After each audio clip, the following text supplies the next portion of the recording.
All right, and so we're still talking about WrestleMania weekend, and so I figure the last thing we can talk about, since we went back and both of us went back and rewatched it, is the first ever WWE Immortal Moment that they're, inducting is the word into the Hall of Fame. I guess they're nothing. I like how they say Immortal Moment versus matches, because I feel like there are going to be a lot of different things that just the moment gets inducted versus, specific matches. But this is the perfect one to start. This is for most people, a lot of people, this is their favorite WrestleMania match. I mean, for a little bit older of a crowd, probably the Randy Savage and Ricky Steamboat. But from bell to bell, I mean, this is just one of the best matches possible. So, what are your initial thoughts on it here before we get into us rewatching it? I like the fact they picked this match to start off this ceremonial type thing. This is a perfect one to start with because this is the first one where they actually not successful. They do a double turn, which people didn't realize at the time, and all sorts of things are going on behind the scenes here that we didn't know was actually happening and what they were trying to do. Because coming into this match, Bret Hart's the babyface and Steve Austin's the heel. So no, it's they've double turns have been done in the past and have been done since, but I feel like this is the perfect version of it. And after going back and rewatching it and rewatching some of the build up to it, it's they're right. Like, this is a perfect turn because you can actually, there's a point in the match where you can feel obviously there's got to be people that supported Austin at the beginning. It wasn't like all 16,000 in the Rosemont Horizon were with Bret and then weren't, but it's like how much of the crowd sways. So it was weird to see in the beginning where they introduced Austin and the glass break. You're used to not being able to hear anything, right? Yeah. In this case, it wasn't like that at all. That's true. That is true. And the thing was, I went back. They smartly just posted, I think it was 2 or 3 days ago on the WWE Vault channel, everything that was on TV, not everything, but most of the stuff that was on TV from the buildup of their first match at Survivor Series in the year before in 1996 and up through this match, and how Steve was calling Bret out when Bret was going and filming. Was it Lonesome Dove? Was that what he was out doing after the WrestleMania 12 loss? And that was one of those things where they had that match at that Survivor Series match, and we talk about it all the time. Yeah, Bret went over, but Austin got himself over. Yeah, and obviously due Bret's help, because anybody wrestles Bret, they're going to get Tom McGee and look better. That's just how that works. He's literally the one who can have a match with the broomstick, put the broomstick over, and make the broomstick actually be a star. That's how great Bret was. But even all the vignettes and the promos back and forth. But when you watch a lot of that stuff, you can hear the announcers are full on, especially at the beginning, behind Bret, but they slowly start to plant the seeds where they're still with Bret, but they'll say things like, oh, he was wrong for using those obscenities on TV, or he was out of line for doing that, but they still supporting Bret. And it's more that with Austin too, that how he takes no nonsense. He's a fighter. He's a tough guy, as opposed to just being a dastardly heel, and it kind of moves forward. But yeah, this is the very beginning of Bret talking down to America. Yes, no, I mean that's where it all starts. This is where the stuff starts to happen. So this is the best time to begin this. And I just thought it was great too when you're for me watching the match, like you said at the beginning too, where you hear the glass break and there's cheers, but you can hear the music. Like, you forget what the music actually sounds like sometimes. It's just the glass break, and then the beginning part you don't really hear until the da-da, because you can't hear it because the crowd's just normally. And this is really the beginning of that too, because there was a lot of support for him as the anti-hero, but after this match, he was just the hero. And the announcers too in the commentary were very good about putting over the toughness of Steve and, starting to pull back on him being evil and a villain, and more of just, man, he's the everyman. He takes no nonsense. He's that guy, the tough guy. And I thought it was great. And also too, it's another one having Ken Shamrock be the special guest referee in the world's tightest biker shorts. Yeah. He's the unsung hero of this thing because you don't even realize he's there, which is what you want from your referee. Yeah, well, and what was cool about watching this thing on the Vault channel, and I highly recommend everybody go back and check that out. It's about 45 minutes, and it really does paint the picture well, especially too of Shamrock, because we all remember Shamrock from his wrestling, what he does after this in the ring and his matches with Rock and all that kind of stuff. But he was still a UFC. I don't know if he was a champion he was known as a submission specialist. He was, one of the most, I don't think they ever called him the most dangerous man in the world, but he was close. Some people called him that. And even when they introduced him, they say from the ultimate fighting world, because it wasn't the UFC then, and MMA wasn't MMA as it is now, but it still did give a very good air of legitimacy. And really, this was Ken Shamrock's introduction into wrestling, which, I mean, he's made the TNA Hall of Fame in his career. He'll probably get inducted to the WWE Hall of Fame one day. So it's kind of cool to see how that all started too. I'd have to look and see, but I'm pretty sure he was on the card where I was at UFC number 3 in Buffalo. Wow. Number 3. I think he was there, but I'd have to look. But this is at the time when UFC was just a fucking bloody. Oh yeah. No, I remember when it was not even, it's not even, I mean, what you say is it's not close to what it is now, but it wasn't even in the same planet as it is now. The only rule was no kicking into balls. Right. Yeah. I think you couldn't go for the eyes, right? You couldn't go for the eyes. I think there was you couldn't go for the eye gouging. No ball kicking, no eye gouging. The rest of it was fair. And they would have the matches too of the David versus Goliath with the tiny guy against the giant sumo wrestler or whatever. That was, and it was also, not legal in many states. Yeah, go ahead. I'm sorry. No, that was it. I was just saying not legal in many states. I was surprised you got it in Buffalo. What states was it legal in at that point? Was my question. New York was one of the only ones that had it actually, because New York had him. It doesn't surprise me. But what are you gonna say? Keep in mind when you tune into this is not the main event of the WrestleMania. This is not the main event. No, because it wasn't titled. I forgot. No, and that was when you watch the build up too, and where. Where Austin, it's the Royal Rumble where Austin wins, but he had been thrown out, which when you rewatch that, it is timed so well where there's a commotion on one side of the ring and all the refs are over there. Austin gets thrown out just by Bret where no one else really sees it except for obviously the audience and the announcers and everybody. And then Austin stands up and realizes that all the refs are over there and slides back in. And right away, he takes out Vader and The Undertaker. And then Bret throws, I forget who Bret throws somebody else out. And then Austin throws him out. And it's all done bing, bang, boom. And you realize that that's really how that story kind of starts. And then they have that fatal, I guess it was the fatal 4-way, the final 4 with Vader, Taker, Austin, and Bret for whoever was going to be for the number 1 contendership, but then Michaels loses his smile and it becomes for the title, and Bret wins that, but then Austin screws him. So it's just, there was so much story involved that, this wasn't for the title and for the main event, but this is what everybody remembers. I mean, if you hadn't gone back and rewatched it, would you been able to pull out of your hat what the main event was on this card? Because I'm not sure I would have. I would have. This move you got here reminded me of something. This is the greatest move right off the bat because he can leave this on for as long as he wants. And this was a no holds barred match, right? Well, yeah, it was a submission match, and they do say, but they make sure to say there's no DQ, no holds barred. Which leads me to a point, because there's a spot in this match where Hart's got Austin in some kind of hold in the middle, and he's trying to make it to the ropes, and he gets the ropes, and they get a rope break. Yeah, I feel like that was because it was a submission match and that broke the submission. I saw that too. It did. I agree with you, but I feel like also weird. Too, back then there was differences in the, I agree with you on that though. Like it shouldn't have mattered, but I think because it was a submission match, they were keeping the trueness of the submission. That's why you had to get them to submit in the ring too. It wasn't like they were doing it outside, as far as I could tell. I actually remember watching this and I remember the rope break because we all went, what the hell?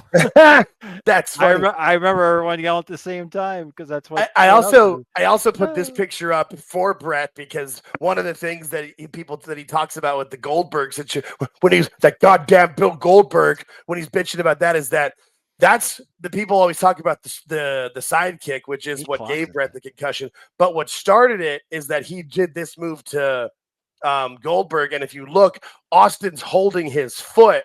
That's how Bret can do this move and not get hurt, is the other person's got to hold his foot so he can like go down slowly. If you don't hold his foot, all of his weight comes down and he smacks the back of his head. He still smacks his head pretty good though. He does, but I watched it twice. Yeah, but if you watch the Goldberg one that match where it's like you hear it almost like Ricky Steamboat on the DDT. It's a very loud like, but yeah, this is a great picture otherwise. But when I saw that, it was just reminding me of Bret talking about other good shots too. Look at the padding they had though. Go back for a minute. Oh yeah, that's padding. So yeah, they knew he was going to do it, and that's why. That's true. Yeah, no, that is true. No, I just liked this another great picture too. Where I mean, look at. You can see in the crowd how everybody's just focused in. I like the say it sign too. Oh, I also noticed in the crowd there was a Bret Who sign. I thought that was pretty funny to see.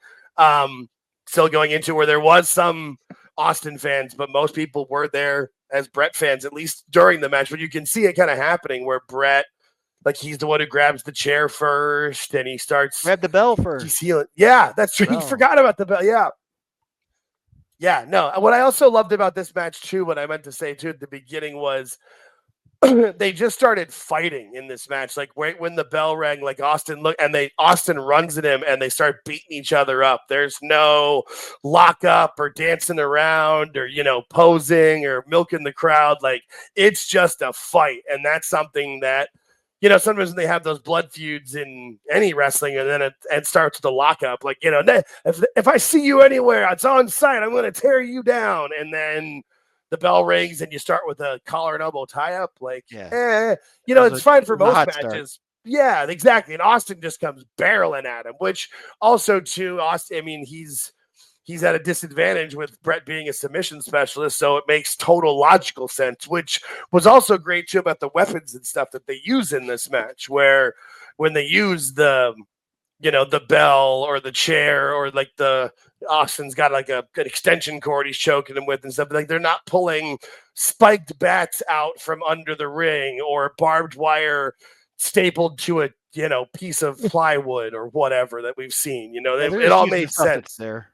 Yeah, and all stuff that would be there and be logical and stuff they could use. And boy, did Austin get color for it, which, kind of leads to, the most famous shot. Did you see Bret actually cut him? Yes, because I know where to look. Because I know that he's the one who does it to him. I had to go back and look because I thought I saw it. But yeah, when they're outside, yeah. He even says, Austin in that pre thing you watched, Austin says, and then the magic happened. And Bret goes, yeah, right in front of everybody.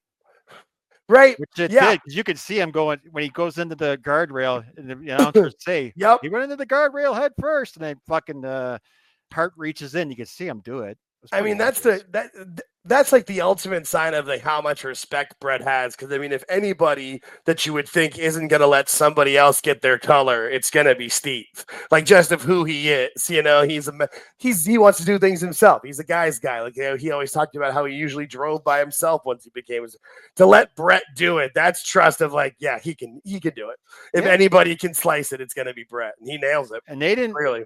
This was done, if I remember. They did this without the consent of the higher up. Correct. Yes. Correct. It wasn't for a while until they said that they actually did. They acted like it was hard way. That's why they do the.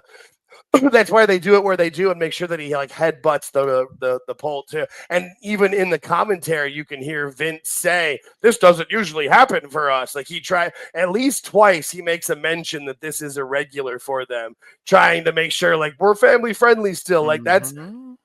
You forget how much Vince would do that with his announcing. Like you just remember, what a maneuver and the silly stuff. But he's basically trying to, babyface the company as best he can. Like we're okay, everything's fine. But yeah, I did that. I hadn't seen that part and since I'd seen Bret and him talk about it before, or after that. But yeah, when you see it, yeah, it's so previous to this shot you got on the screen. He actually powers out of the sharpshooter the first time. Right. When he powers out. That's when the crowd starts to change right there. You're starting to feel a change in the crowd when Austin powers out the first time. Yeah. And then he has to pass out. Yeah, no, and I also thought what was funny too, there was a part in the if you rewatch it on Peacock, I even wrote down the time just because I thought it was funny. So it's like at 1:37, or 1 hour and 37 minutes and 50 seconds. King says, because there's a point where Austin's got Bret the sharpshooter, and he says it would be terrible for Bret to have to submit to his own move, the sharpshooter, and King laughs. And Vince goes, "Hey, it could happen, you know." It's very funny for that to be, March 97 and what ends up happening in, November of 97. Yeah. Thought that was a funny little foreshadowing. But yeah, the crowd really, I mean, you can feel them building towards Austin as it goes, and the subtle heel work that Bret does to get, because he knows he's building it to it so that when he does, hold him in too long and get in the fight with Shamrock kind of stuff and yelling at him like that, it is the full turn. And I mean, this is the perfect shot of it all, where, I mean, Austin gives everything with the blood and how he's just out. And I mean, it's the perfect double turn. Yeah, he perfectly played dead, basically. Mm-hmm. But the best part at the end here, after he keeps it in, goes after Shamrock, then he goes after the knee again. And that really cements the full turn. Like you said, it was already 95% done at this point. Right. But right at the end, when he drops him from the sharpshooter, he goes back after him again. That cements it. Yeah. And no, he puts the icing on the cake. Then he gives the fan the finger on the way out. Mm-hmm. Well, he backs away or backs down, I mean, from Shamrock, because Shamrock turns up and Shamrock gets in his face and he powders out. And so it's just the perfect turn. But he also still, in his mind, as the best heels do, he's justified, and he's only a heel in the States. He keeps that baby faceness on the rest of the world. That's how good he was at it. I mean, and that's why Bret's the best, it's just how it kind of works out. And I don't know if people haven't seen it, I just kind of threw this up as a additional ad for if anybody to watch that Broken Skull sessions with Bret and Austin, where they talk about it, because Steve talks about it all the time, that he wouldn't have had his career or been who he was without Bret. He puts a lot of that into Bret. And I mean, obviously, like this, the reason it's called the Broken Skull Sessions or Broken Skull Ranch or Broken Skull Beer or whatever, there's a reason for that, and it's because of this.